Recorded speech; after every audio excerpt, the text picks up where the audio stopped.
Attention gamers. There's a correlation in every League of Legends player's tiny brain between how confident they are about getting a kill, and how greedily willing they are to turn their brain off to get it, and this breaking point is called the threshold of tilt. Let's use this grape-stained volibear as an example. He sees me having a pogo stick seizure in front of his statue and likely knows that something is sus. I let the tower tap tickle me to add intrigue, but he's probably thinking she has a decent Twitter following and doesn't want me to put him on full blast for attacking a young girl, which could lose him that deputy rank at the Polar Patrol. Numero dos and tres have him intrigued but not willing to bite, as he may be onto the fact that I have two grown-ass men in the shrubs ready to Chris Hansen in the second he lays a finger on me. After 4 is where a normal player would end the experiment, but I'm committed to achieving results. Boys and girls, we have found this volley's threshold of tilt, and I believe the value of me being a chronic masturbator in this case was apparent. Okay, so recently MidBeast came out with a video talking about how this Magic Felix player is magic flexing on the solo queue ladders, about to break some all-time high LP record on his server, and what was brain boner inducing about this record was that he was playing only shield heavy Enchantress mid while building Moonstone Renewer.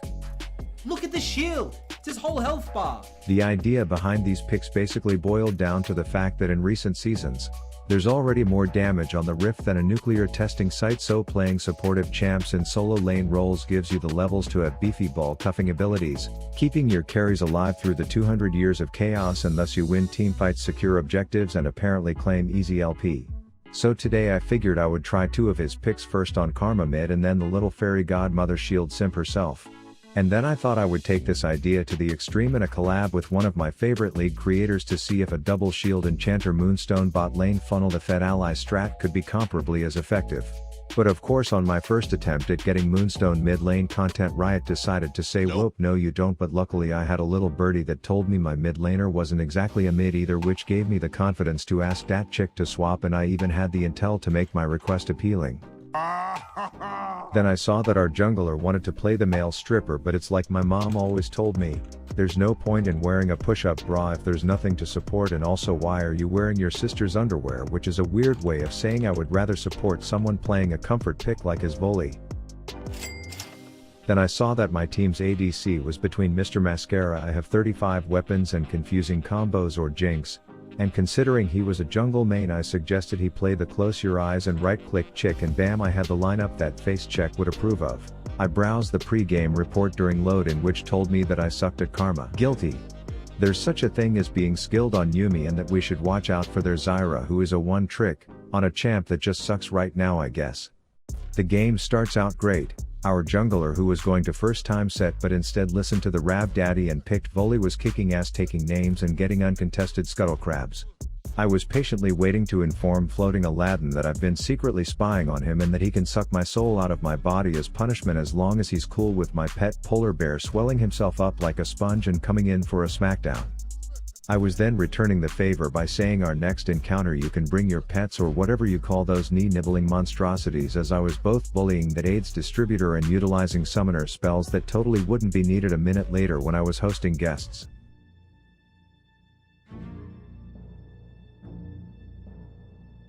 Haha, Kane mains, am I right? Anyways, team fights eventually broke out and there were more shields everywhere than on set in a Marvel movie, as anytime the skinny albino found herself in trouble we had a sugar enema and a big old barrier bonanza to make her feel better, which put the fun in funnel this jungle main playing an ADC. Thank God it wasn't Aphelios. So the game was a total blowout, mostly due to me using FaceCheck to pick the perfect lineup, but the app also told me all the ways I was superior to my lane opponent in a detailed post-game write-up, so that if I cared at all to improve I had the data to do so. Oh, and it's probably worth mentioning the app is free and has tons of other features like one-click buttons to set rune summoners and even builds instantly, so check the link in the description if you want FaceCheck yourself for free. And let's get into game number 2 on the Lou. This one started out with me bullying that Project Spin to win Skank back to her statue to defend against a riled up pile of blue babies, but then Ghost Rider comes in entirely too happy to see me as I turn him into a flamboyant squirrel. My camera has a small stroke, and then once I finally get it to calm the shit down, you can see that Mr. Tomness from Narnia is in town to make that dagger douche jump, so I call his knock up and raise him one with an ult, and then I proxy a pixie poker at the ginger for the kill. So the surprising pattern of me harassing an actual mid laner continued, as every time she dropped a knife and went to pick it up I would shove so much glitter up her ass her eyes would start to sparkle as my butterfly forces her flash. But thanks to my eyeballs I know exactly where she's standing, dialing 911 to save her, so I keep my pixie-titted poker face straight, act normal, and then ooga booga flash sparkle splash that ass for the surprise kill. This leaves me more overextended than a flamingo's knee joint, vulnerable for seaweed-ridden centaurs to come and transform into something adorable and then fail to slaughter my oh so swollen chipper ass. I actually then traveled bot to tell my friends how I met a Katarina who is like Anna Delvey, big money, giving away cash to everyone around her, which is all the boys wanting to see it for themselves. So we come in hot and I explained to the group that they can take some but I should get the biggest cut. Anyways, there's some shitty circus advertisement about a half-man half-horse fighting a dragon or some shit, and we are league players so we have nothing better to do than go watch.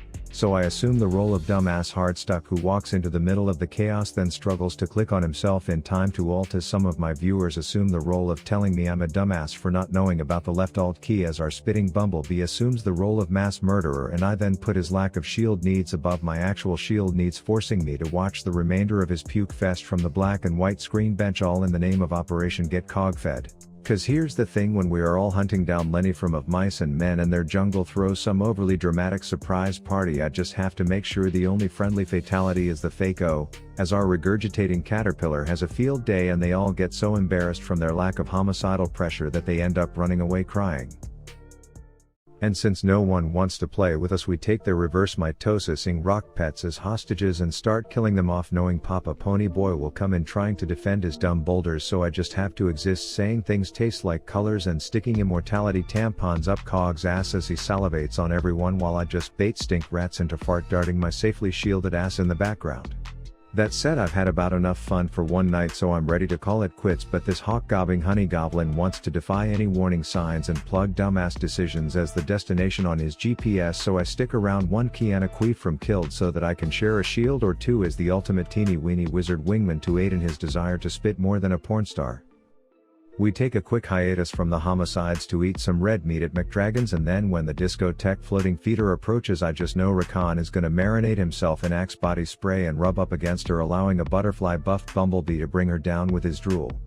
Vegan wilderness Hecarim comes running at us thinking he's actually gonna do something other than get polar punched, puked on, Zeus-deuced and violently sent back to base, as my shields and Beedrill buffs are giving the boys the confidence to look danger right in the eyes and say, "We Netflix and chilling tonight, my old friend," as my job boils down to escorting the pack while pushing W&E every time they are up. Hashtag this feels elo inflated, but I can't complain when the only time I actually come close to dying, I can just use my ult 5 seconds after the fight ends to pretend I did something. And it's almost humorous to even act like I was doing well when my idea of a team fight was to run straight into melee distance, keg stand, chug a Sona ult to the face and ult our full health support, turn myself golden because I'm a stupid shitter, then slip out of the spotlight, opting to just turn infiltrators into fluffy chipmunks and queef shields and glitter into chode bumblebees bung holes until they inevitably 1v9 the fight. But there comes a time, in every teeny weeny wizard funneling a fucking fed bee's life, while greedily chasing down a split pusher, who is not happy about the situation, where you have to sacrifice everything, to speed up your black and yellow hyper carry so that he can whiz his way back into range and kill Leafa, that fat lumberjack. And to that I just want to say,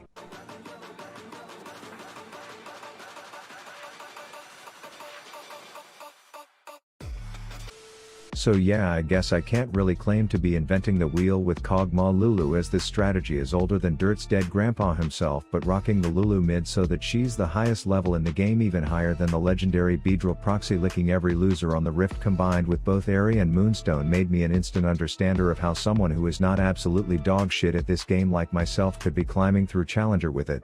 But what kind of content creator would I be if I didn't take a 200 IQ idea and make it dumb as shit while collabing with another content creator who was Twigger, who has been like a loving grandmother to me since I was a wee itty bitty baby content creator, who has also been 3k subs from getting that 100k subs YouTube plaque for a long ass time, and I told him the igloo will easily hook him up with hitting that milestone, so you guys know what to do. You can always unsub later if you don't like his contagiously positive perspective on everything evil in this piss pit of a game, and together we were gonna make Seraphine Rakan double Moonstone bot a thing. But after landing a literal full-blown double big boy combo only to see MF's health increase, we knew this would be an uphill battle. It's amazing when you hit everything and they don't dip below half. Yep, I'm flaccid as shit after that. Literally landed everything. But the goal wasn't damage, the goal was Giga Shields. See Exhibit A. And then I can do...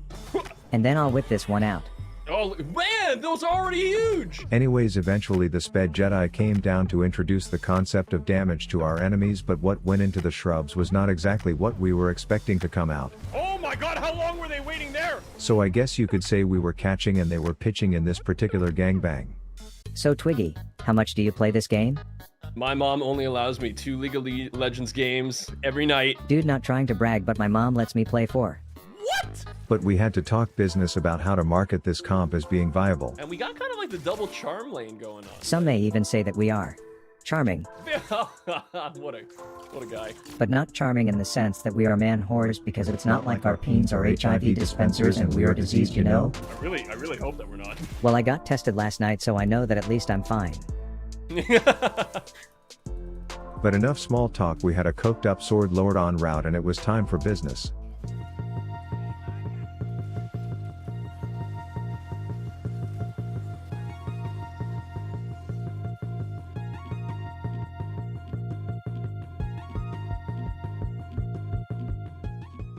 Dude, we did nothing to her. Okay, so I'm curious if you'd want to go 50-50 with me on buying a life-sized blow-up doll and sharing custody of it. Oh.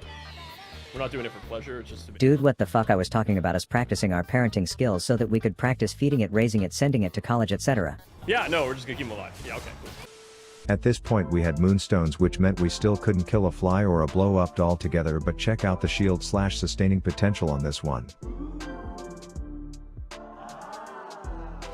Okay, close your eyes and picture a creepy guy that's always obsessed with one particular girl and would never leave her alone or focus on anything else around him. Okay, now open them and tell me Volibear in this play isn't exactly what you pictured.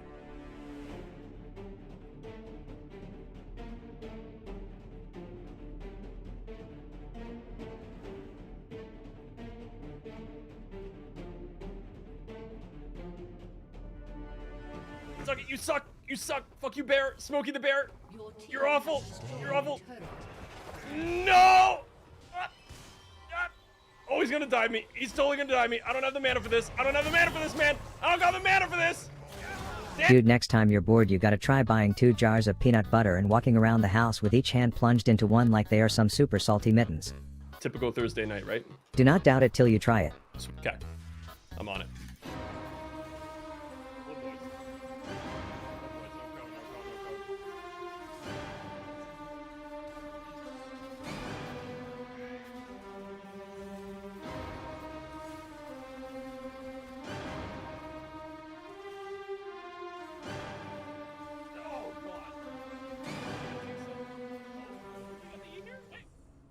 The cojones on you for that one, damn. And the game at this point basically turned into me seeing how many abilities I could get hit by totally intentionally and us healing until our Silas, who by the way actually installed League and decided the best IGN to represent who he was as a player would be, E-Girl Handler, would go ape shit and I'd burn Flash to be with the boys, but with the power of double funnel we were oh so easily winning every 3v1 with ease. Oh, here we go. This is where we shine.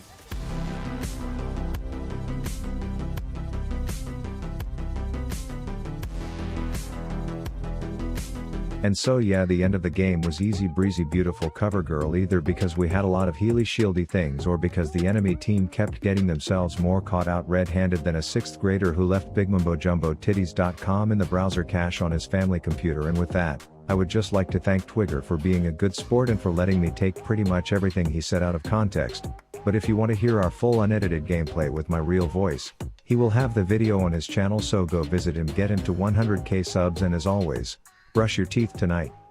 Rav out. 150 I spent on my neck, but no, really that's nothing compared to my jet. You're looking silly cause you're in your feelings, but really, oh Rabby's up next.